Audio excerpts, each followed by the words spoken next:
안녕하세요. 저는 프랑스 출신 세계문학 교수이자 스웨덴 할림원 국제자문위원으로 일하고 있는 노라 뒤브아입니다. 2024년 10월 10일 대한민국의 소설가 한강이 노벨 문학상을 받았다는 놀라운 소식이 전해졌습니다. 전 세계가 축하 메시지를 보내는 가운데 저 또한 자문위원으로서 이 소식에 깜짝 놀라며 기뻐했습니다. 그러나 동시에 묘한 안도감이 밀려왔죠. 이제서야 노벨 문학상 수상과 관련하여 제게 일어났던 신비하고 놀랍고 황당한 일들을 여러분께 알려드리고자 합니다. 그날도 여느 때와 다름없는 스톡홀름의 아침이었습니다. 차가운 공기를 가르며 할림원으로 향하는 길, 왠지 모를 긴장감이 온몸을 감쌌어요. 노벨 문학상 발표가 2주 앞으로 다가온 탓이겠죠. 할림원 건물에 들어서자 평소보다 더 분주한 움직임이 느껴졌습니다. 제 역할은 꽤나 중요하면서도 특별합니다. 아시아권 문학 작품들이 영어나 프랑스어로 번역될 때 그 뉘앙스가 제대로 전달되는지 검수하는 일을 맡고 있거든요. 이는 결코 쉬운 일이 아닙니다. 특히 시나 소설 같은 장르는 어휘 하나하나가 지닌 뉘앙스와 문화적 감수성을 정확하게 옮기는 것이 상당히 힘듭니다. 그날도 한강의 작품 소년이 온다를 검토할 때였죠. 한이라는 단어가 나왔는데 이를 단순히 sorrow나 resentment로 번역하기엔 뭔가 부족했어요. 인간 행위의 양면성을 해명하기 위해 한강은 5.18 항쟁의 기억에 대해 독자로부터 깊은 애도의 감정을 끌어내면서 동시에 공동체를 두터운 윤리적 관계로 결합했거든요. 어떻게 이런 인간의 존엄과 인간다움을 sorrow라는 짧은 영어나 트리스테스라는 불어로 어떻게 표현하겠어요. 이처럼 저는 단어 하나로 한국의 역사와 문화가 녹아있는 이 감정을 어떻게 서양 독자들에게 전달할 수 있을까?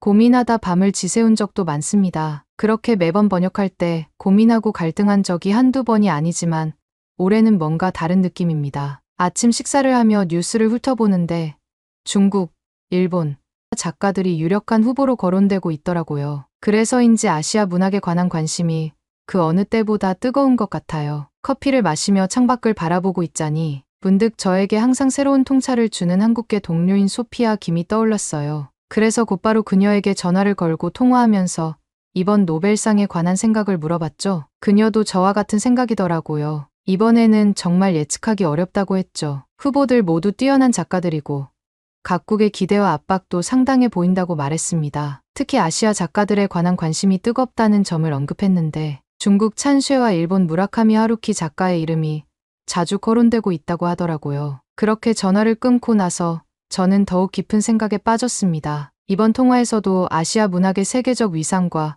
그 안에 내재한 복잡한 정치적, 문화적 맥락에 대해 다시 한번 생각하게 되었어요. 특히 중국과 일본 작가들에 관한 관심이 높아지는 것을 보며 문학의 순수한 가치와 정치적 영향력 사이의 미묘한 균형에 대해 고민하게 되었습니다. 그리고 다음 날 아침 할림원 비밀 도서관으로 가는 발걸음이 조금은 무거웠습니다. 이곳엔 과거 수상작부터 아쉽게 탈락한 번역 작품까지 모두 보관되어 있다고 알려져 있죠. 노벨 문학상 수상 시즌이 되면 이곳 도서관을 드나들면서 영미, 아시아권 작품들이 어떤 식으로 번역되었고 해석되었는지 엿보면서 참고하는 경우가 많습니다. 물론 제가 번역하는 작품이 실제로 노벨상 후보작인지 아니면 그저 참고용인지도 알 수가 없어요. 후보자 선정부터 심사까지 모든 게 비밀이라 공식적으로 확인된 것은 아무것도 없습니다. 대체로 알려진 사실이 선정위원회가 18명이라는 사실이지만 이 또한 각 위원회 평가 가중치나 방법이 철저히 비밀에 붙여져 있어요. 그래서 누가 수상자가 될지 어떤 과정으로 수상자가 선정되는지는 아무도 모른답니다. 확실한 것은 노벨상 발표가 얼마 남지 않은 시점에 할림원 내부 도서관에 들어가는 것은 긴장감이 온몸을 감싼다는 사실이죠. 게다가 이 시즌이 되면 복도나 식당 등 어딜 가나 문학작품에 대한 열띤 토론이 이뤄져요. 어떤 위원은 단어 하나를 가지고 2~3시간씩 이야기하기도 하죠. 그 단어의 해석 하나로 작품 전체가 가지는 방향이 전혀 다르게 느껴질 수가 있으니까요. 그래서 저도 이를테면 형이나 언니 같은 단어는 번역할 때 그대로 쓰기도 한답니다. 아시아 언어의 독특한 뉘앙스를 서양 언어로 완벽히 옮기기가 쉽지 않거든요. 그날도 비밀 도서관에서 작품을 검토하며 한창 생각에 잠기고 이리저리 자료를 뒤지고 고민하는 날을 보냈습니다. 그렇게 책과 씨름한 후 할림원을 나섰는데 뜻밖의 예상치 못한 일이 벌어졌습니다. 중국 문화부의 고위관리라는 분이 저를 찾아왔거든요. 그는 찬쉐의 노벨 문학상 수상을 마치 기정사실인 양 이야기하더군요. 게다가 저와 소피아를 축하 파티에 초대하는 것이었습니다. 그 말을 듣고 정말 어이가 없고 황당했습니다. 노벨 문학상 수상자 발표를 안 했는데 무슨 축하 파티에 초대한다니요. 괜히 갔다가 불필요한 오해를 받는 건 아닐지 걱정도 되었지만 옆에 있던 소피아가 중국 문학계 사람들도 만나고 아시아 문화에 대해 이해할 기회가 될 수도 있다며 가보자고 하더라고요. 결국 저는 그녀의 말에 마지못해 못 이기는 척 파티장에 가기로 했습니다. 그런데 파티장에 도착하자마자 현수막을 보고 또 한 번 깜짝 놀라 눈이 휘둥그레졌어요. 무대 중앙에는 노벨 문학상 수상을 축하합니다.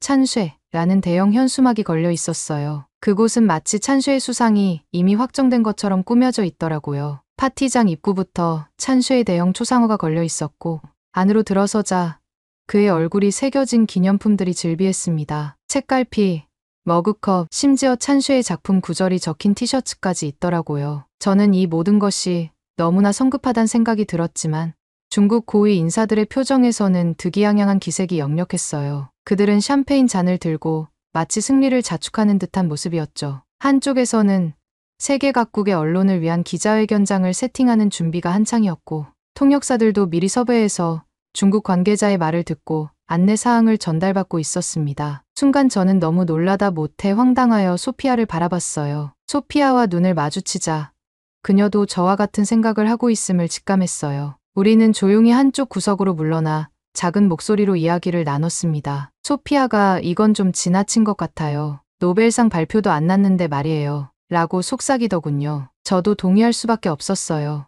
맞아요. 이런 식의 과도한 자신감이 오히려 역효과를 낼 수도 있을 것 같아요. 라고 대답했죠.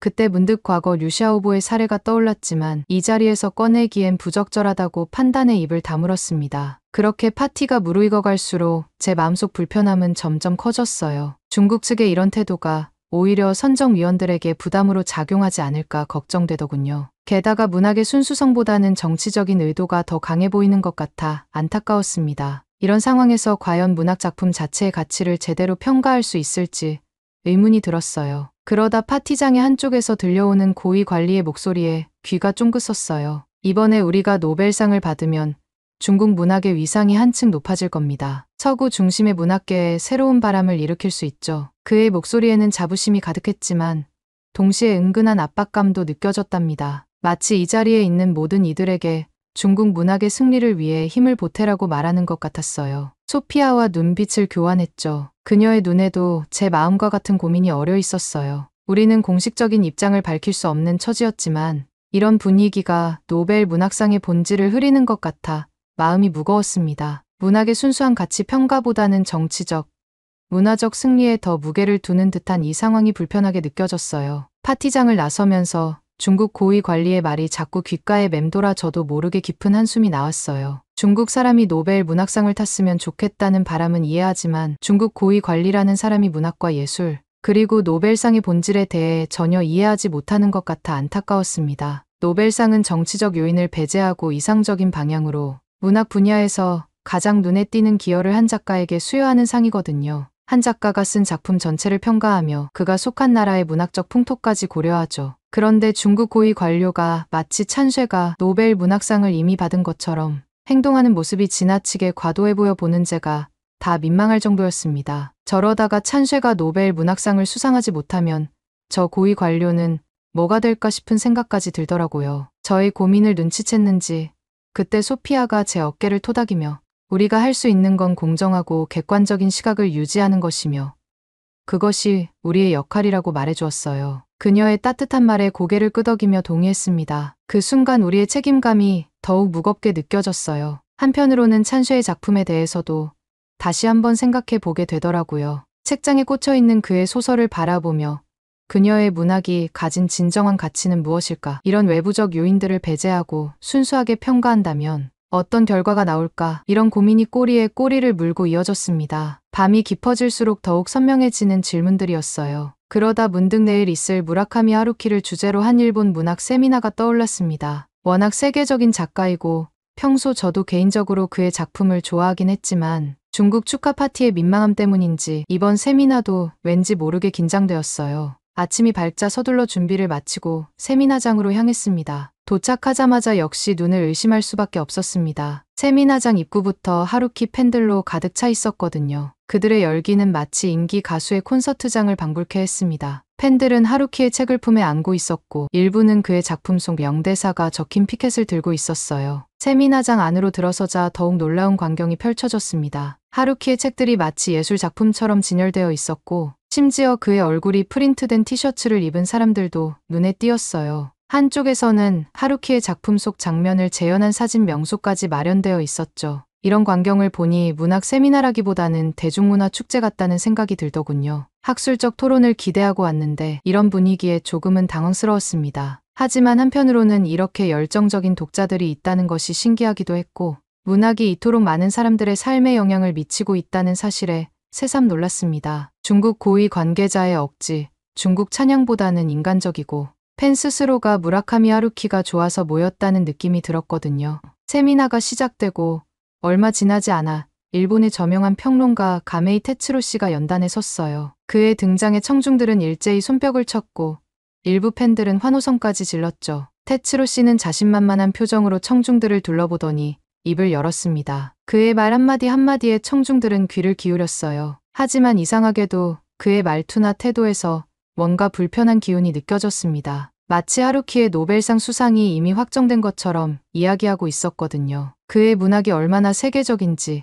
또 일본 문학의 위상을 얼마나 높였는지를 열정적으로 강조했습니다. 테츠로 씨는 하루키야말로 현 시대 최고의 작가이며 그의 작품이 인류 보편의 고민을 다루면서도 일본만의 특별한 감성을 담아내고 있다고 주장했어요. 심지어 하루키가 노벨상을 받지 않는다면 그게 오히려 이상한 일이라고까지 말했습니다. 이런 주장을 들으며 저는 점점 더 불편해졌습니다. 노벨 문학상은 단순히 인기나 영향력만으로 주어지는 게 아니라 작가의 전체 작품 세계와 그 안에 담긴 철학, 그리고 인류에 대한 통찰 등이 종합적으로 평가되어야 하는 건데 말이죠. 게다가 테츠로 씨의 말에는 객관성이나 문학의 작품성보다는 지나친 팬심이 묻어나는 것 같아 안타까웠어요. 청중들은 그의 말에 열광적으로 반응했지만 저는 그저 고개를 갸우뚱할 수밖에 없었습니다. 문학의 가치를 이렇게 단순화시켜도 되는 걸까 하는 의문이 들었거든요. 그렇게 세미나는 계속되었고 저는 점점 더 복잡한 심경으로 그 자리에 앉아 있었습니다. 그때였습니다. 세미나가 끝나고 휴식 시간 저는 우연히 가메이 테츠로 씨와 마주치게 되었습니다. 그는 저를 알아보고 반갑게 인사를 건넸지만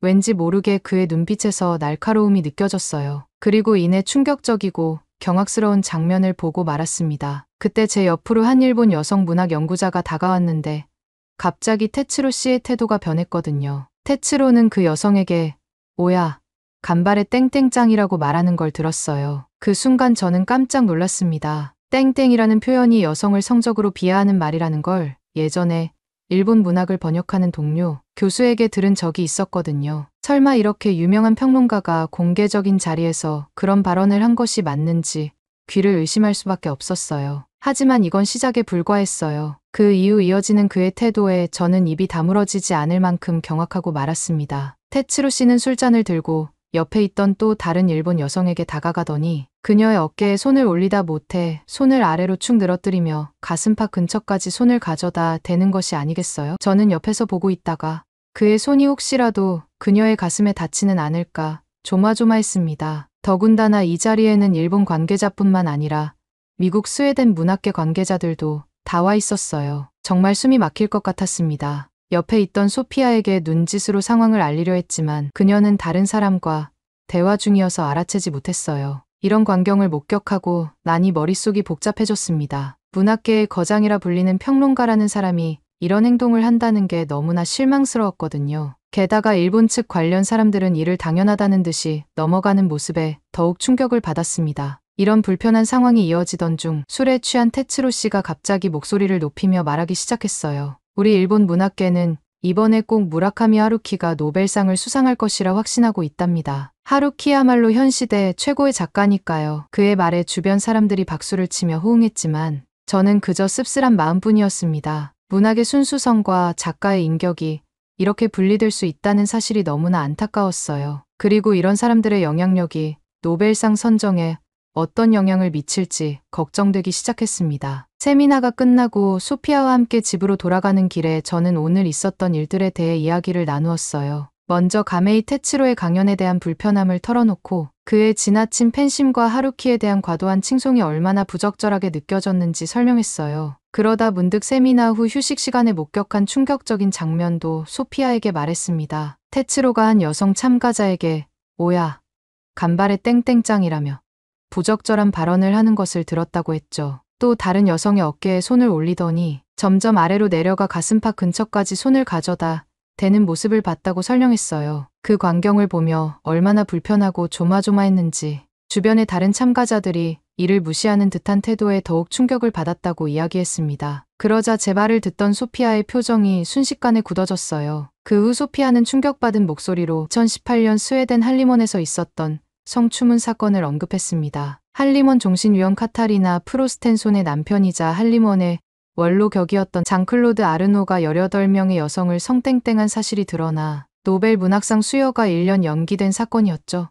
소피아는 당시 스웨덴 할리먼이 이 사건에 대해 미온적으로 대처해 7명의 위원이 사퇴하는 사태까지 벌어졌다고 덧붙였어요. 소피아의 말을 듣는 순간 온몸에 전율이 흘렀습니다. 소피아의 이야기를 듣고 저도 그 사건의 세부적인 내용들이 생생하게 떠올랐거든요. 이 사건 전까지만 해도 노벨 문학상은 2차 세계대전과 같은 전 세계적인 상황을 제외하고는 한 번도 수상이 연기된 적이 없었는데 유일하게 성추문 사건으로 수상이 미루어져서 엄청난 파문이 있었거든요. 6년의 세월이 흘렀지만 아직 문학계 곳곳에 권위적이고 보수적인 잔재가 남아있는 건가 생각이 들어 마음이 아프면서도 갑자기 머리가 지끈거리기 시작했습니다. 아르노의 범죄 행위, 할리먼의 부적절한 대응, 그로 인한 노벨상 수여 연기까지 이 모든 것들이 일본 평론가의 행동과 연결되는 것 같아 마음이 무거워졌어요. 문학계에서 이런 일들이 반복되는 현실이 너무나 고통스럽고 안타까웠죠. 노벨상을 둘러싼 이런저런 사건들을 보면서 순수 문학의 가치는 어디로 간 건지 문학의 본질에 대해 다시 한번 생각하게 되었습니다. 또한 무라카미 하루키의 작품이 가진 문학성과는 별개로 이런 외부적 요인들이 노벨상 선정에 영향을 미칠 수 있다는 사실이 너무나 씁쓸했어요. 아시아 문학은 자국 찬양론자들의 정치에 휘둘리고 몇 명의 권위자들이 보수적으로 이끌어간다는 현실에 문학 전공자로서 깊은 무력감이 밀려왔습니다. 그러자 문득 제가 번역 중인 소년이 온다에 등장하는 한이라는 개념의 의미가 갑자기 떠올랐습니다. 물론 소년이 온다 작품 속에 등장하는 한은 단순한 슬픔이나 분노를 넘어서는 5.18 광주민주화운동의 아픔을 담고 있는 복잡한 감정이었습니다. 그렇지만 오늘 본 중국 고위 관료의 자국 중심적 발언과 일본 평론가의 성추문 사건을 떠올리니 한의 의미가 더 넓게 다가왔어요. 류샤오보가 노벨 평화상을 수상했을 때 중국 정부가 보인 반응 속에서 류샤오보와 그의 지지자들이 느꼈을 한을 생각하게 되었습니다. 또한 일본 문학계의 폐쇄적이고 남성 중심적인 구조 속에서 여성 작가들이 겪었을 한도 떠올랐어요. 이렇게 생각하니 한이라는 감정이 단순히 한국의 특정 역사적 사건에만 국한된 것이 아니라 인간이 겪는 보편적인 고통과 억압의 감정을 표현하는 것 같았습니다. 오늘 목격한 사건들 속에서도 그런 한의 감정이 스며 있다는 걸 깨닫자 마음이 더 무거워졌어요. 한편으로는 한강이라는 작가는 이 한의 감정을 통해 인간 행위의 양면성을 탐구하고 있다는 느낌이 들었습니다. 폭력에 직면한 인간의 선택을 미학적으로 그려내면서 동시에 독자들에게 윤리적 질문을 던지고 있었죠. 이는 중국이나 일본 작가들의 접근과는 확연히 달랐습니다. 책을 읽는 도중에도 책을 읽고 난 다음에도 심지어 책을 번역하려고 고민하는 와중에도 심장을 매만지는 애도의 감정을 이끌어내면서 동시에 인간의 존엄과 신뢰라는 아름다움을 생각하게 했거든요. 중국의 작가들이 종종 국가의 영광을 강조하고 일본 작가들이 개인의 내면에 집중하는 반면 한강은 개인의 고통을 통해 보편적인 인간성을 탐구하고 있었어요. 이런 점에서 한강의 작품은 언어의 장벽을 넘어 세계 독자들의 마음을 울리는 힘을 가지고 있다고 생각했습니다. 그녀의 문학은 단순히 한국만을 이야기하는 것이 아니라 인간 보편의 가치를 다루고 있었거든요. 방으로 돌아와 창밖을 바라보니 스톡홀름의 밤거리가 묘하게 아름답게 느껴졌습니다. 마치 한강의 소설 속 풍경처럼 말이에요. 잠자리에 들기 전 책상에 앉아 오늘 하루를 정리해봤습니다. 중국의 거만한 자신감과 일본의 불편한 모습, 그리고 한국 문학의 인간 보편 가치까지 이 모든 것들이 제 머릿속에서 춤을 추고 있었어요. 그렇게 많은 일이 있고 많은 생각을 하다 보니 시간은 어느덧 노벨 문학상 수상 전날이 되었습니다. 그날은 아침 일찍부터 서둘러 할리먼 비밀문서고에 가서 최종 검토 작업을 했어요. 대낮인데도 지하로 가는 복도가 유난히 어둑어둑했습니다. 그때 저 건너편에서 일본 문학 평론가 테츠로 목소리가 들려왔어요. 복도를 따라 걷다 보니 그의 목소리가 점점 더 크게 들려왔고 가까이 가보니 복도 제일 끝방에 테츠로가 서 있었어요. 주변에는 문학 견습생으로 보이는 여성 몇 명이 있더라고요. 그때였어요. 그런데 갑자기 테츠로가 한 여성의 어깨에 손을 올리더니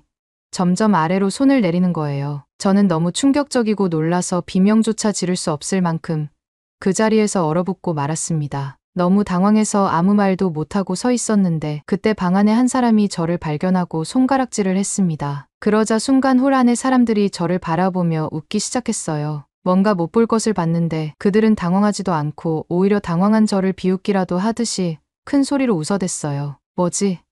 내가 본 게 잘못 본 건가? 저들은 왜 나를 보고 비웃는 건지 고민하고 있는데 그들의 목소리가 점점 더 커지더니 귀를 찢을 듯하게 커졌죠. 그때였어요. 거친 숨을 내쉬면서 주변을 둘러보니 어느새 아침이 되어 있더라고요. 악몽이었어요. 일어나서 등을 보니 땀으로 흠뻑 젖어 침대 시트가 다 젖었더라고요. 악몽의 여운이 가시지 않아서인지 온몸이 떨리고 숨이 제대로 안 쉬어질 정도였습니다. 침대에서 일어나 창문을 열고 찬 공기를 마시며 물을 한 잔 들이켜고 진정하려고 노력했어요. 하지만 악몽의 장면이 계속 떠올라 불편했죠. 뭐지?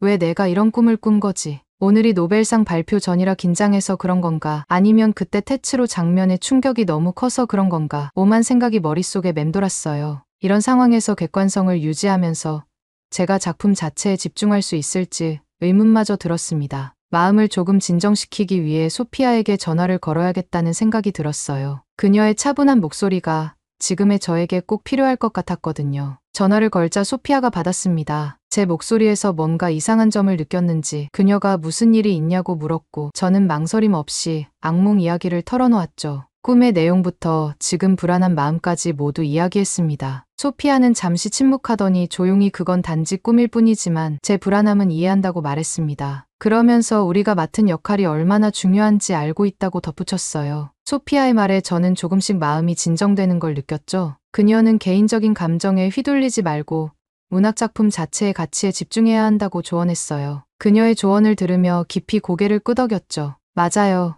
우리의 역할은 정치나 개인적 감정을 배제하고 순수하게 문학을 바라보는 것이니까요. 그렇게 생각하니 조금은 마음이 가벼워졌습니다. 전화를 끊고 나서 다시 한번 깊게 숨을 내쉬었어요. 이제 준비해야 할 시간이었죠. 오늘은 노벨상 발표 전 마지막 자문회의가 있는 날이에요. 모든 감정을 정리하고 객관적인 시각을 유지해야 한다고 다짐했습니다. 옷을 갈아입고 거울을 보며 스스로에게 할 수 있다고 이것이 바로 내가 이 자리에 있는 이유라고 말했어요. 그렇게 마음을 다잡고 집을 나섰습니다. 오늘 하루가 어떻게 흘러갈지 그리고 내일 발표될 노벨상 수상자가 누구일지 아무도 모르겠지만 적어도 저는 제 역할을 다할 수 있을 거라고 믿었어요. 그런데 자문회의장으로 향하는 길거리의 분위기가 심상치 않더라고요. 노벨상 발표를 하루 앞두고 각국 언론의 과열된 보도와 예측이 도시 전체를 뒤덮은 듯했습니다. 자문회의장으로 향하는 길 스톡홀름의 거리는 노벨 문학상 발표를 하루 앞두고 이례적인 열기로 가득 찼습니다. 신문 가판대마다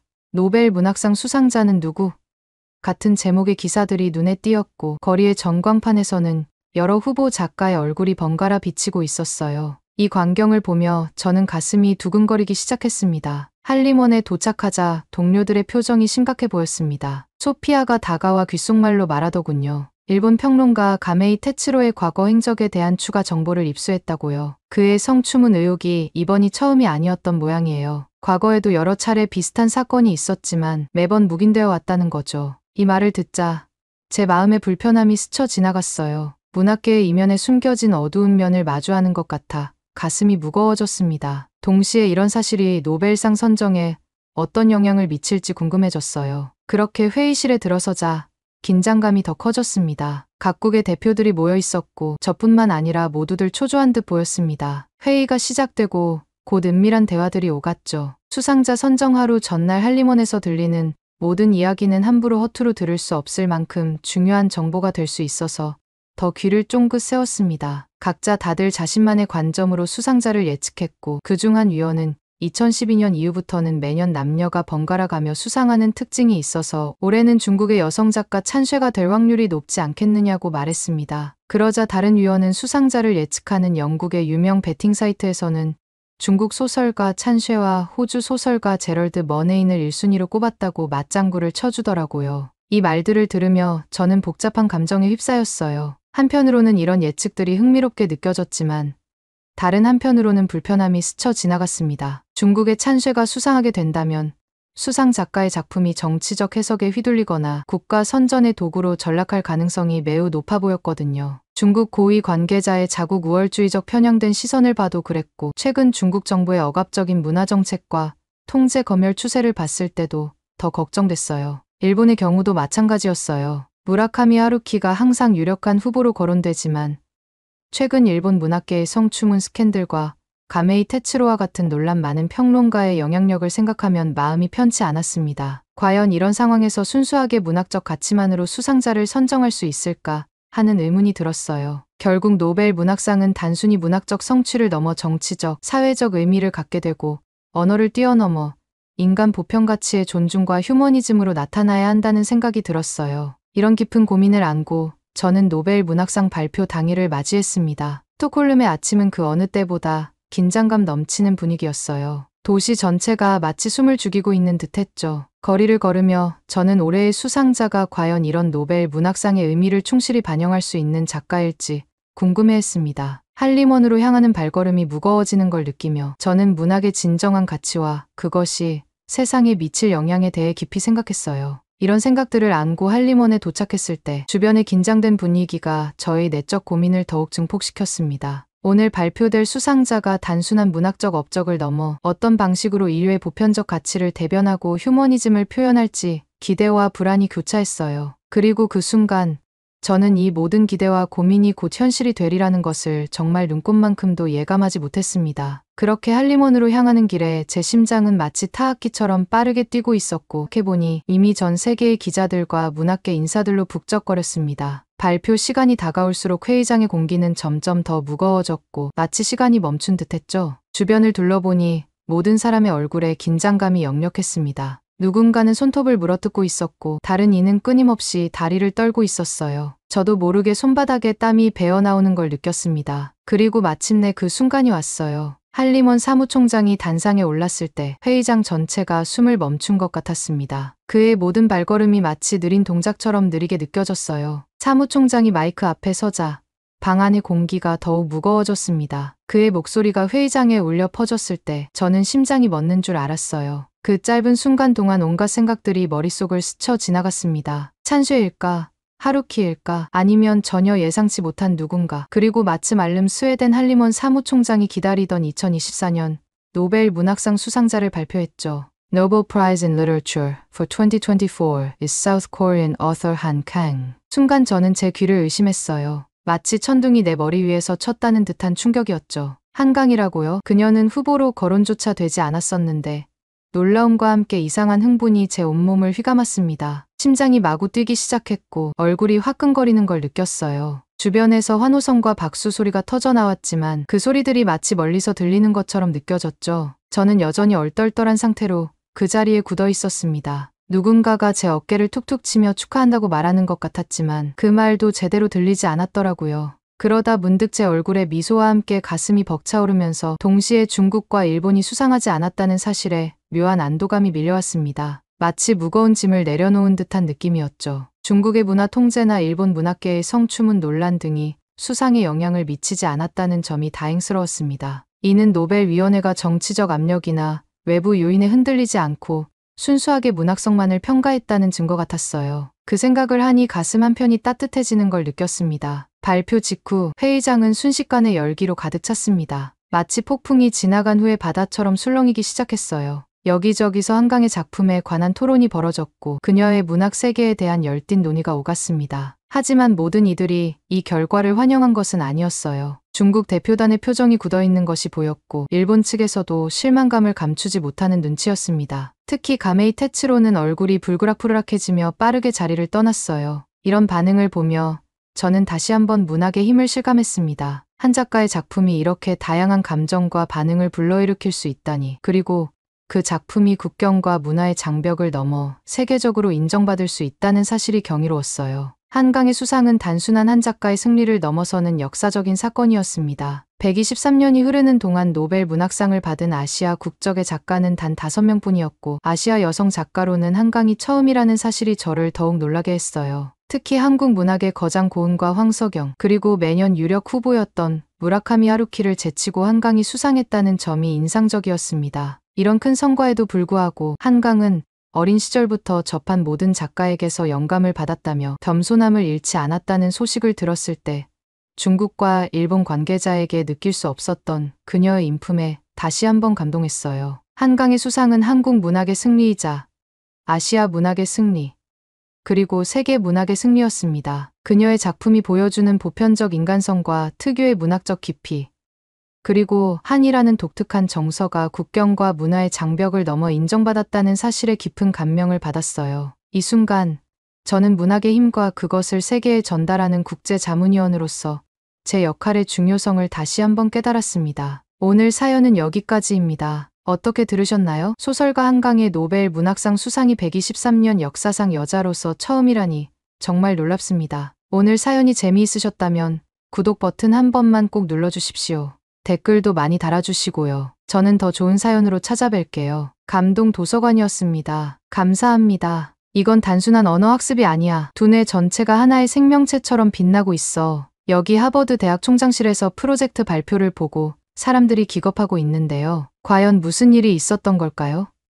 안녕하세요. 저는 하버드 대학교 언어학 박사이자 교수로 활동하고 있는 소피아 그레이스입니다. 저는 공부를 오래 하느라 남편과 비교적 늦은 나이에 결혼했습니다. 늘 아이를 갖고 싶었지만 쉽지 않았죠. 그러던 어느 날 벽면을 가득 채운 언어학 서적들 사이에서 강의 자료를 정리하고 있을 때 갑자기 전화벨이 울렸어요. 임신 테스트 결과가 양성이라는 소식이었습니다. 드디어 우리의 소원이 이루어진 거예요. 전화를 끊고 나서도 한동안 멍하니 서 있었어요. 그리고 갑자기 밀려오는 기쁨에 눈물을 흘렸습니다. 임신 기간 동안 누구보다 태아에게 사랑을 쏟고 매일 책을 읽어주었어요. 셰익스피어부터 촘스키까지 온갖 종류의 책을 읽어주었죠. 태교로 언어의 아름다움을 전해주고 싶었나 봅니다. 그렇게 9개월이 지나고 우리 딸 에밀리가 태어났어요. 처음엔 모든 게 완벽해 보였습니다. 하지만 시간이 지날수록 뭔가 이상하다는 느낌이 들기 시작했어요. 에밀리는 우리를 바라보지 않았고 이름을 불러도 반응하지 않았거든요. 18개월이 지나도 첫마디를 떼지 못했답니다. 현실을 피할 순 없었어요. 결국 우리는 에밀리를 데리고 전문의를 찾아갔죠. 긴 검사 끝에 의사는 에밀리에게서 자폐 스펙트럼 장애의 징후가 보인다고 말했습니다. 그 말을 듣는 순간 내 세상이 무너지는 것 같았어요. 언어를 연구하는 제가 말을 할 수 없는 아이의 엄마가 되다니.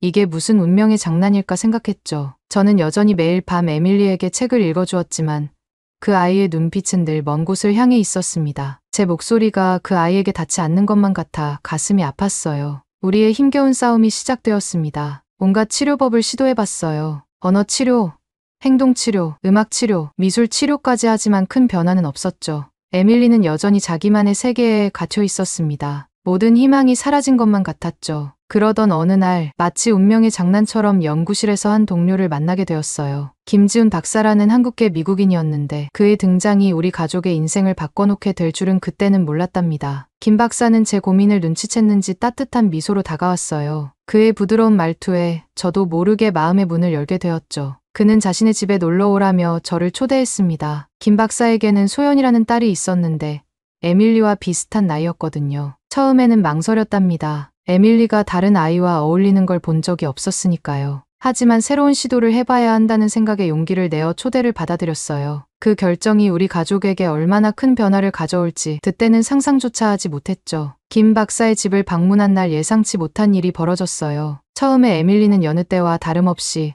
무표정한 얼굴로 소파에 앉아 있었죠. 소연이가 그림을 그리며 놀고 있는 동안 에밀리는 그저 허공만 바라보고 있었습니다. 그때 갑자기 소연이가 물감을 쏟고 말았어요. 당황한 소연이가 서랍을 열어 뭔가를 찾는 동안 우연히 서랍 안에 있던 이상한 모양의 블록들이 바닥에 쏟아졌습니다. 그 순간 믿을 수 없는 일이 일어났어요. 그때까지 어떤 장난감에도 관심을 보이지 않던 에밀리가 갑자기 몸을 일으켰죠. 그 아이의 눈이 바닥에 흩어진 블록들을 향해 고정되었어요. 처음으로 에밀리의 눈에서 호기심의 빛을 발견했습니다. 에밀리는 조심스럽게 소파에서 내려와 블록 하나를 집어들었어요. 그 모습을 보며 내 심장이 빠르게 뛰기 시작했죠. 에밀리는 블록을 이리저리 돌려보더니 갑자기 그 위에 그려진 글자를 따라 손가락으로 천천히 그리기 시작했습니다. 그 순간 시간이 멈춘 것만 같았어요. 에밀리가 처음으로 무언가에 집중하는 모습을 보게 된 거죠. 눈물이 눈가에 맺혔지만 꾹 참았답니다. 에밀리의 집중을 방해하고 싶지 않았거든요. 김 박사도 이 놀라운 광경을 지켜보고 있었어요. 그의 표정에서 뭔가 중요한 일이 일어나고 있다는 것을 직감할 수 있었죠. 조용히 그에게 물었습니다. 저 블록들이 뭔가요? 김 박사는 미소를 지으며 대답했어요. 한글 블록이에요. 우리나라의 고유 문자죠. 각 글자가 발음 기관을 본떠 만들어져서 아이들이 직관적으로 배우기 쉽답니다. 그의 설명을 들으며 깊은 생각에 빠졌어요. 어쩌면 이것이 에밀리를 도울 수 있는 열쇠가 될 수도 있겠다는 생각이 들었죠. 그 순간 오랫동안 잃어버렸던 희망이 내 마음속에서 다시 피어나기 시작했습니다. 그 자리에서 바로 김 박사에게 블록을 구할 수 있는지 물어봤어요. 다행히 김 박사는 흔쾌히 몇 세트를 빌려주겠다고 했죠. 그날 밤 마이클과 나는 오랜만에 희망에 차서 이야기를 나눴습니다. 에밀리의 달라진 눈빛에 대해 한참을 이야기했어요. 정말 오랜만에 본 집중력이었다고 마이클도 동의했죠. 다음 날부터 나는 한글에 대해 더 자세히 알아보기 시작했습니다. 김 박사의 도움을 받아 한글의 과학적 원리를 파헤치기 시작했어요. 자음은 발음 기관의 모양을 본떠 만들어졌다는 사실이 특히 놀라웠죠. 기역은 혀뿌리가 목구멍을 막는 모양을, 이은은 혀가 윗잇몸에 닿는 모양을 본떴다는 걸 알게 되었어요. 이런 직관적인 설계를 보면서 한글이 어떻게 에밀리의 학습에 영향을 미칠지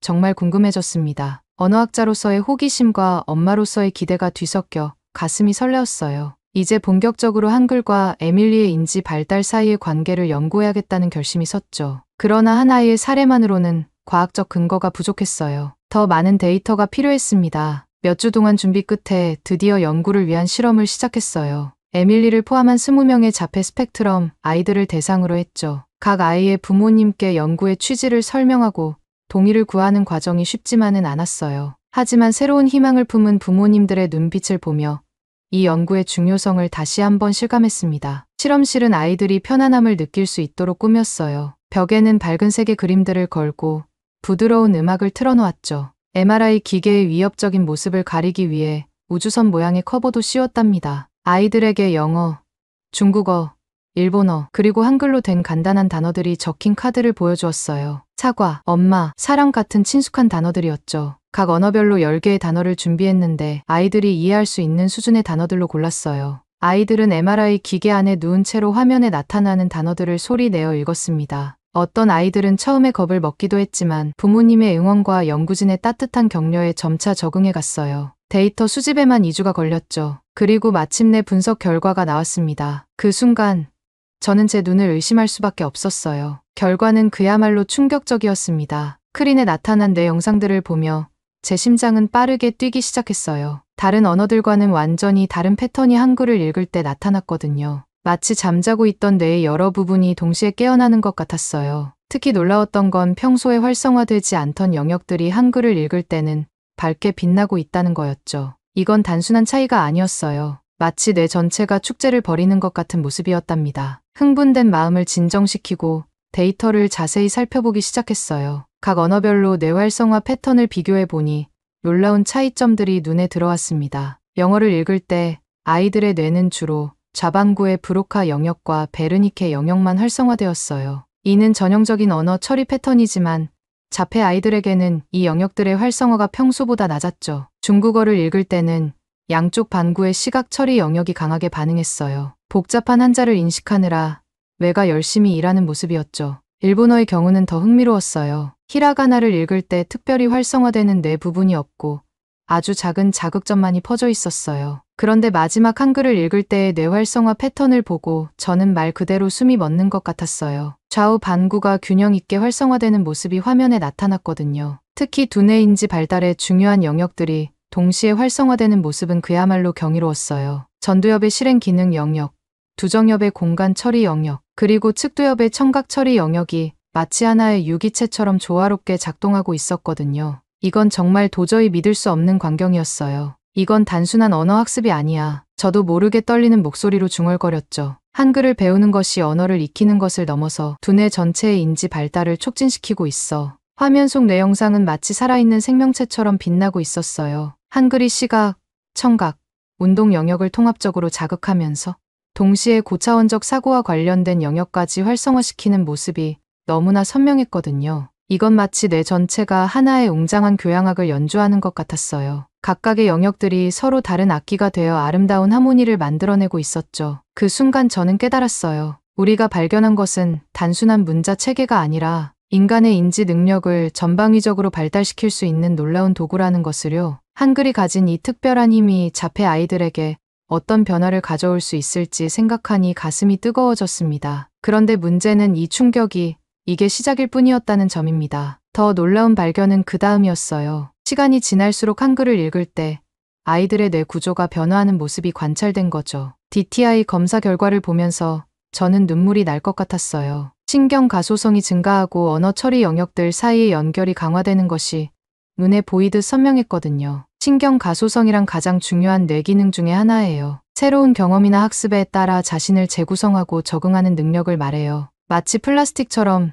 뇌가 유연하게 변화하는 거죠. 화면 속 영상은 마치 뇌 속에 새로운 길이 만들어지는 것 같았어요. 기존에 단절되어 있던 영역들 사이에 다리가 놓이고 희미하던 신경 연결이 굵고 선명한 고속도로로 변하는 모습이었죠. 이런 변화는 자폐 아이들에게 특히 의미가 커요. 보통 자폐증은 뇌의 여러 영역 사이의 연결이 약하다고 알려져 있거든요. 그런데 한글 학습이 이 연결을 강화시키고 있다니 이건 그야말로 혁명적인 발견이었어요. 이건 마치 뇌의 새로운 지도를 그리는 것 같아요.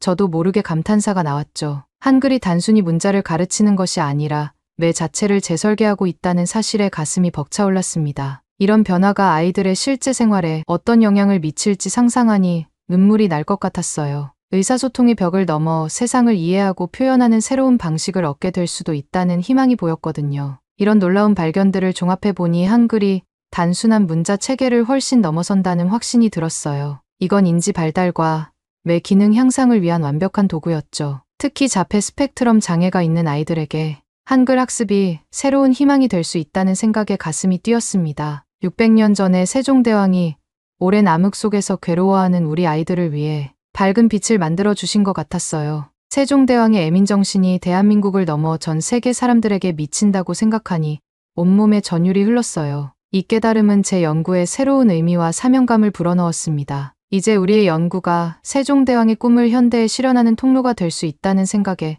전율이 멈추질 않았어요. 한글 연구를 계속하면서 점점 더 깊이 파고들게 되었어요. 고문서들을 뒤적이고 옛 문헌들을 살펴보는 과정에서 흥미로운 점을 발견하게 되었죠. 현대 한글과 세종대왕 시대의 훈민정음 사이에 미묘하지만 분명한 차이가 있다는 거였어요. 처음에는 그저 시대의 변화에 따른 자연스러운 진화라고 생각했어요. 하지만 연구를 거듭할수록 뭔가 더 중요한 것이 빠져 있다는 느낌을 지울 수 없었죠. 마치 아름다운 교향곡에서 몇 개의 음표가 사라진 것 같은 그런 묘한 불완전함이 느껴졌어요. 이 의문을 혼자 해결하기는 어려울 것 같았어요. 한국어와 한글의 역사에 대해 더 깊이 있는 지식이 필요했죠. 자연스럽게 김 박사가 떠올랐어요. 저는 김 박사의 연구실 문을 두드렸습니다. 그의 연구실은 언제나처럼 한글 관련 서적과 자료들로 가득했죠. 제 질문을 듣자 김 박사의 눈빛이 변했어요. 그는 잠시 망설이더니 오래된 책 한 권을 꺼내 보여주었습니다. 소피아, 당신이 찾는 게 바로 이것일 거예요. 김 박사가 말했어요. 책을 펼치자 낯선 모양의 한글 글자들이 나타났죠. 이건 사라진 6개의 한글 소리예요. 아레아,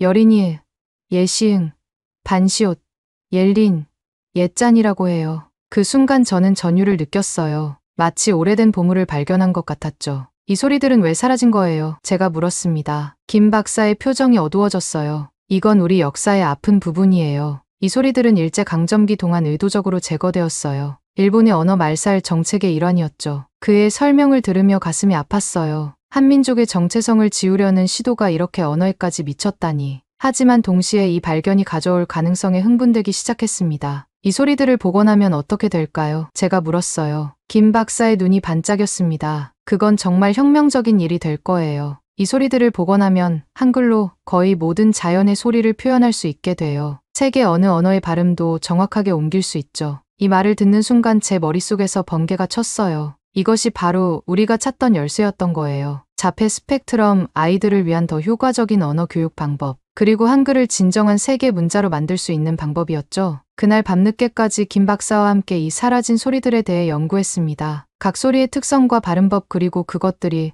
어떻게 다른 소리들과 조화를 이루는지 배웠죠. 마치 오래전 잃어버린 가족을 다시 만난 것 같은 기분이었습니다. 다음 날 연구실로 돌아와 에밀리와 다른 아이들에게 이 새로운 소리들을 소개했어요. 놀랍게도 아이들은 이 소리들을 굉장히 흥미롭게 받아들였죠. 특히 아래하는 아이들이 쉽게 따라할 수 있었고 이 소리를 통해 다른 모음들과의 차이를 더 잘 인식하는 것 같았어요. 며칠 동안 이 소리들을 활용한 새로운 학습 방법을 개발했어요. 예를 들어 여린이을 이용해 숨소리나 바람 소리를 표현하게 하니 아이들이 소리와 글자 사이의 연결을 더 직관적으로 이해하는 것 같았죠. 반시엘은 새의 지저귐 같은 섬세한 소리를 표현하는 데 사용했고 이를 통해 아이들의 청각적 인지 능력이 향상되는 것을 관찰할 수 있었습니다. 그러나 가장 놀라운 변화는 에밀리에게서 나타났습니다. 이전에는 특정 소리를 구별하는 데 어려움을 겪었는데 이 새로운 소리들을 배우면서 그녀의 청각적 구별 능력이 눈에 띄게 향상되었어요. 심지어 그녀가 처음으로 완전한 문장을 말했을 때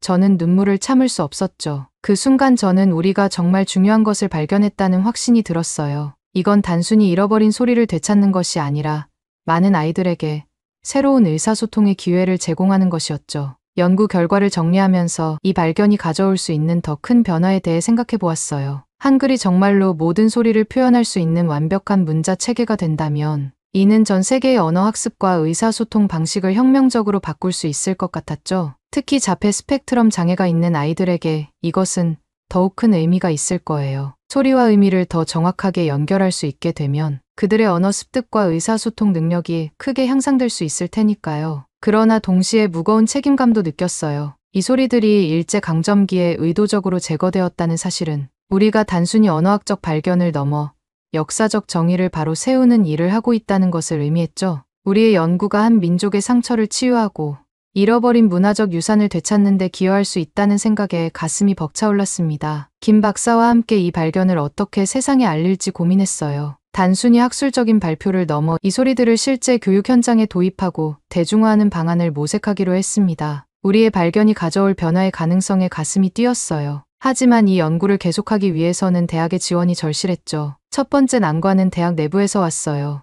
연구 제안서를 제출했을 때 대부분의 교수들은 회의적인 반응을 보였죠. 학과 회의실에서 제안서 발표를 마쳤을 때 주변의 차가운 시선이 피부에 와닿는 것 같았어요. 언어학과 주임 교수가 먼저 입을 열었어요. 이 연구는 너무 비현실적입니다. 한글을 세계 공용어로 만든다는 것 자체가 말이 안 되는 소리예요. 그의 말에 다른 교수들도 동조하기 시작했죠. 재정 담당 교수는 예산 문제를 지적했어요. 이런 대규모 프로젝트에 우리 대학의 한정된 자원을 쓸 수는 없습니다. 이건 명백한 예산 낭비예요. 심지어 평소 제 연구를 지지해주던 멘토 교수님마저 고개를 저으셨어요. 소피아, 당신의 열정은 이해합니다. 하지만 이 연구의 학문적 가치가 의심돼요. 우리는 객관적이고 검증 가능한 결과를 내야 합니다. 가장 충격적이었던 건 인류학과 교수의 발언이었어요. 이 프로젝트는 위험한 민족주의적 발상입니다. 우리는 글로벌 시대에 살고 있어요. 특정 문화의 우수성을 주장하는 것은 시대착오적이에요. 회의실을 나설 때 다리가 후들거렸어요. 복도를 걸어가는 내내 동료들의 수군거림이 들리는 것 같았죠. 연구실에 도착해서야 눈물이 터져 나왔어요. 밤새 울면서 모든 것을 포기하고 싶다는 생각이 들었습니다. 여러 해 동안 쌓아온 연구가 한순간에 무너진 것 같았거든요. 김 박사가 위로의 말을 건넸지만 귀에 들어오지 않았어요. 하지만 새벽녘 문득 에밀리의 얼굴이 떠올랐습니다. 한글을 배우기 시작하면서 처음으로 밝게 웃던 그 순간, 생애 처음으로 엄마라고 말했을 때의 그 기쁨 가득한 눈빛, 그 모습을 떠올리자 다시 힘이 생기기 시작했어요. 에밀리뿐만 아니라 전 세계의 수많은 아이들, 의사소통에 어려움을 겪는 모든 이들의 얼굴이 떠올랐습니다. 그들에게 새로운 희망을 줄 수 있다는 생각에 가슴이 뛰었죠. 다음 날 아침 김 박사와 마주 앉아 진지하게 이야기를 나눴어요. 우리의 연구가 가진 가치 그리고 그것을 어떻게 다른 이들에게 전달할 수 있을지에 대해 오랫동안 토론했습니다. 결국 우리는 총장님을 직접 만나 설득하기로 했어요. 대학 내 다른 교수들의 지지를 얻기 전에 최고 결정권자의 이해와 지원이 필요하다고 판단했거든요. 총장실 앞에 서서 심호흡을 했어요. 이번이 마지막 기회라는 걸 알았죠. 모든 열정과 확신을 담아 우리의 비전을 전달해야 했어요. 문을 두드리는 순간 이 프로젝트가 단순한 연구가 아니라 세상을 변화시킬 수 있는 혁명적인 시도라는 믿음이 더욱 강해졌습니다. 총장님을 설득해야 했습니다. 그 일이 결코 쉽지 않으리라는 걸 알고 있었어요. 먼저 우리의 연구 결과를 정리하기 시작했어요. 한글의 우수성을 입증할 과학적 데이터를 모으는 일이 급선무였죠. MRI 스캔 결과, 뇌파 분석 데이터, 인지 능력 향상 지표 등을 꼼꼼히 정리했답니다. 데이터를 분석하면서 더욱 놀라운 사실들을 발견하게 되었어요. 한글 학습이 자폐 스펙트럼, 아이들의 뇌 활성화 패턴을 변화시킨다는 것이 명확히 드러났거든요. 특히 의사소통과 관련된 뇌 영역의 연결성이 크게 향상되는 모습을 볼 수 있었답니다. 이런 결과를 바탕으로 실험적 교육 프로그램을 만들었어요. 에밀리를 포함한 10명의 자폐 아동들을 대상으로 8주간의 집중 한글 교육을 실시했죠. 프로그램은 매일 2시간씩 새롭게 발견한 소리들을 포함한 한글의 기본 원리부터 시작해서 점차 복잡한 문장 구성까지 나아갔어요. 프로그램을 진행하면서 아이들의 변화를 지켜보는 것은 정말 감동적이었어요. 처음에는 글자를 보고 무반응이던 아이들이 점차 흥미를 보이기 시작했고 몇 주가 지나자 간단한 단어를 스스로 쓰기 시작했죠. 에밀리의 경우 프로그램 종료 시점에는 짧은 문장으로 자신의 감정을 표현할 수 있게 되었답니다. 부모님들의 반응은 더 뜨거웠습니다. 한 어머니는 눈물을 글썽이며 제 손을 잡더라고요. 처음으로 아이와 대화를 나눌 수 있게 되었다고 하시면서요. 그 순간 저도 눈물을 참을 수 없었답니다. 시험 결과를 정리하고 나니 이제 총장님을 설득할 차례였어요. 발표 자료를 만들면서 밤을 새우기를 여러 번 드디어 완벽한 프레젠테이션이 완성되었죠. 과학적 데이터, 아이들의 변화를 담은 영상, 부모님들의 인터뷰까지 모든 것을 담았어요. 발표 전날 밤 긴장감에 잠을 이루지 못했어요. 머릿속으로 발표 내용을 계속 되새기며 이리저리 뒤척였죠. 문득 에밀리의 얼굴이 떠올랐어요. 그 아이의 변화된 모습, 밝아진 눈빛, 처음으로 엄마, 사랑해요 라고 말했을 때의 그 순간, 그 기억이 제게 용기를 주었답니다. 다음 날 아침, 깊은 숨을 들이쉬며 총장실 앞에 섰어요. 김 박사가 옆에서 힘을 실어주었습니다. 문을 열고 들어가자 총장님과 여러 교수님들이 모여 계셨어요. 긴장된 마음을 진정시키며 발표를 시작했습니다. 존경하는 총장님, 그리고 여러 교수님들. 오늘 저희가 발표할 내용은 단순한 언어 연구를 넘어 수많은 아이들과 가족들의 삶을 변화시킬 수 있는 혁명적인 발견에 관한 것입니다. 1시간 동안 열정을 다해 설명했어요. 한글의 과학적 우수성, 자폐 아동들의 놀라운 변화, 그리고 이 연구가 가져올 수 있는 세계적인 영향력까지. 발표를 마치고 나니 온몸에 힘이 빠졌어요. 모든 것을 쏟아부은 느낌이었죠. 총장님의 표정이 심각해 보였어요. 길게 느껴지는 침묵이 이어졌죠. 그때 총장님이 입을 열었어요. 교수님, 정말 놀라운 연구 결과네요. 하지만 이런 큰 프로젝트를 지원하기에는 리스크가 너무 큰 것 같습니다. 더 많은 증거와 검증이 필요해 보이는데요. 순간 가슴이 무너지는 것 같았어요. 하지만 포기할 수 없었죠. 용기를 내어 다시 한번 말씀드렸어요. 총장님, 이 연구는 단순한 학문적 호기심이 아닙니다. 우리는 지금 수많은 아이들의 미래를 바꿀 수 있는 기회를 잡고 있어요. 더 나아가 한글의 우수성을 세계에 알리고 우리 대학을 세계적인 연구 중심지로 만들 수 있는 기회입니다. 부디 저희에게 기회를 주십시오. 열정적인 호소에 총장님의 표정이 조금씩 변하기 시작했어요. 다른 교수님들도 흥미로운 표정으로 서로 속삭이기 시작했죠. 긴 침묵이 이어지다 총장님이 입을 열어 프로젝트의 이름을 물으셨어요. 순간 당황했어요. 앞불사, 연구의 모든 측면을 아우르는 이름을 생각해두지 않았던 거예요. 머릿속이 하얘졌죠. 그때 에밀리의 얼굴이 떠올랐습니다. 그리고 이어서 우리가 돕고자 하는 모든 아이들, 전 세계 사람들이 떠올랐죠. 그리고 문득 깨달았습니다. 우리의 목표는 단순히 한글을 가르치는 게 아니라 세종대왕의 꿈을 현대에 실현하는 거였어요. 모든 이가 쉽게 배우고 자신을 표현할 수 있게 하는 것. 그래, 바로 그거예요. 저는 떨리는 목소리로 대답했어요. 세종누리 프로젝트입니다. 총장님의 눈썹이 살짝 올라갔어요. 세종누리라, 흥미로운 이름이네요. 무슨 의미인가요? 저는 깊은 숨을 들이쉬고 설명했어요. 세종대왕의 꿈을 현대에 실현하여 전 세계 모든 이들이 한글의 혜택을 누리게 하자는 뜻입니다. 누리는 세계를 의미하는 순우리말이에요. 자폐 아동들뿐만 아니라 언어 장벽으로 어려움을 겪는 모든 이들에게 새로운 세상을 열어주는 것이 우리의 목표입니다. 설명을 듣던 총장님의 눈빛이 변하고 입가에 미소가 번지는 게 보였죠. 총장님은 이 프로젝트가 단순한 연구가 아니라 세종의 진정한 비전을 담은 거라고 높게 평가해 주셨어요. 그렇게 우리는 6개월간의 프로젝트 연구 허가를 받아냈습니다. 그 순간의 기쁨은 말로 표현할 수 없었어요. 김 박사와 얼싸안으며 기쁨의 눈물을 흘렸죠. 우리의 꿈을 현실로 만들 기회를 얻은 거예요. 총장실을 나서며 굳게 다짐했습니다. 이 6개월 우리는 반드시 성공해야 해요. 에밀리와 같은 아이들, 그리고 세종대왕의 꿈을 위해. 이제 진정한 도전이 시작된 거죠. 프로젝트 공식 승인이 나자마자 우리 팀은 본격적인 연구에 착수했습니다. 우리는 사라진 6개의 글자를 복원해서 현대 한글에 어떻게 통합할지 고민했어요. 가장 먼저 눈에 띄는 효과는 외국어 발음의 정확한 표기였어요. 예를 들어 영어의 th 발음을 여리니우스로 표현할 수 있게 되어 한국인의 영어 발음 향상에 큰 도움이 되었죠. 또한 아래아의 복원으로 한국어의 미묘한 음가 차이를 더 정확히 표현할 수 있게 되었어요. 이는 한국어를 배우는 외국인들에게 특히 유용했죠. 그들은 이제 더 정확한 발음으로 한국어를 구사할 수 있게 되었습니다. 놀랍게도 이 복원된 글자들이 자폐 스펙트럼 장애가 있는 아이들의 언어 습득에도 긍정적인 영향을 미쳤습니다. 예시음과 반시옷의 조합이 특히 효과적이었는데 이 소리들이 아이들의 청각적 주의력을 향상하는 것으로 나타났죠. 전 세계적으로도 이 프로젝트의 영향력이 확대되기 시작했습니다. 언어학자들은 한글의 과학성에 주목하기 시작했고 여러 나라에서 자국어 표기에 한글 원리를 적용하려는 시도가 나타났죠. 특히 문자가 없는 소수 민족들에게 한글 기반의 문자 체계를 제공하는 프로젝트가 시작되었어요. 이 모든 과정에서 세종대왕의 애민정신을 항상 되새겼어요. 세종대왕께서 모든 백성이 쉽게 글을 배우고 사용할 수 있기를 바라셨듯이 우리도 전 세계 모든 이들이 쉽게 의사소통할 수 있는 도구를 만들고자 했죠. 에밀리의 변화는 이 프로젝트의 의미를 더욱 깊게 해주었습니다. 새로운 글자들을 배우면서 그 아이의 언어 능력이 눈에 띄게 향상되었거든요. 처음으로 느리지만 단단한 발음으로 엄마, 나 학교 가고 싶어요 라고 말했을 때 저는 눈물을 참을 수 없었어요. 이제 우리의 목표는 더 커졌습니다. 단순히 연구에 그치지 않고 이 프로젝트를 통해 전 세계의 언어 장벽을 허물고 모든 이에게 평등한 의사소통의 기회를 제공하는 것. 그것이 바로 세종누리 프로젝트의 궁극적인 목표예요. 에밀리의 손을 잡고 연구실을 나서며 생각했습니다. 우리는 반드시 이 프로젝트를 성공시킬 거예요. 세종대왕의 꿈을 이어받아 한글의 아름다움과 과학성을 전 세계에 알리고 모든 이가 쉽게 배우고 사용할 수 있는 문자를 만들어낼 거예요. 그리고 그 여정에 에밀리와 같은 수많은 아이들이 함께할 거라고 믿어요. 이것이 바로 우리가 꿈꾸는 세상, 세종대왕께서 꿈꾸셨던 그 세상이니까요. 오늘 사연은 여기까지입니다. 한글의 위대함은 자폐아이 두뇌를 깨우고 활성화하는 데까지 영향을 미치네요. 세종대왕의 뜻을 널리 펼치는 세종누리 프로젝트 진심으로 응원합니다. 여러분은 오늘 사연 어떻게 생각하시는지